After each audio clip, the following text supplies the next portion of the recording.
31st so সকলোকে মোৰ ফালৰ পৰা হ্যাপি নিউ ইয়াৰ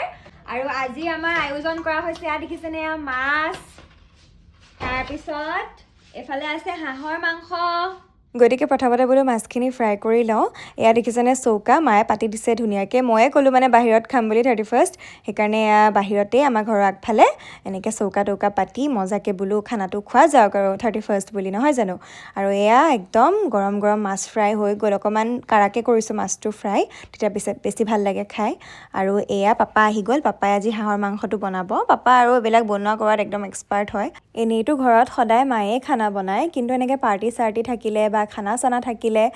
তেতিয়া মানে পাপাই বনায় আৰু বহুত বেছি টেষ্টিকৈ বনায় পাপাৰ বনোৱা খাই মই বহুত বেছি ভাল পাওঁ আৰু আমাৰ ঘৰৰ সকলোৱে ভাল পায় আৰু গোটেই পৰিয়ালৰ মানুহে জানে মানে পাপাই যে এক্সপাৰ্ট হয় খানা বনোৱাত বাৰু যি নহওক এয়া ধুনীয়াকৈ মাছো হৈ গ'ল দেখিছেনে মাংসও হৈ গ'ল আৰু এয়া দেখিছেনে নাই ফ্ৰাই মাংস খাই খাই জোঁৱায়েক আৰু শহুৰেকৰ ডান্স একদম পূৰা ফূৰ্তি আৰু বছৰৰ শেষৰটো দিন বুলি নতুন বছৰ আহিব যিহেতু ধুনীয়াকৈ আমি এনজয় কৰিলোঁ আৰু চাওকচোন মেকুৰীটো চকুটো ইমান জ্বলি গৈছে আৰু এয়া 12টা বাজিলে আমি চবকে হেপী নিউ ইয়াৰ ক'লোঁ একদম ফুলজাৰি আছিলে ফুলজাৰি জ্বলাই মেলি আৰু তাৰপিছত আমি এয়া খাবলৈ বহিলোঁ বহুত বেছি ভাল লাগিলে ভাত সাজ খাই মাহঁতৰ লগত বাৰু আপোনালোকে কিহেৰে খালে 31ষ্টৰ খানা জনাব দেই আজিলৈ আহিছোঁ বাই বাই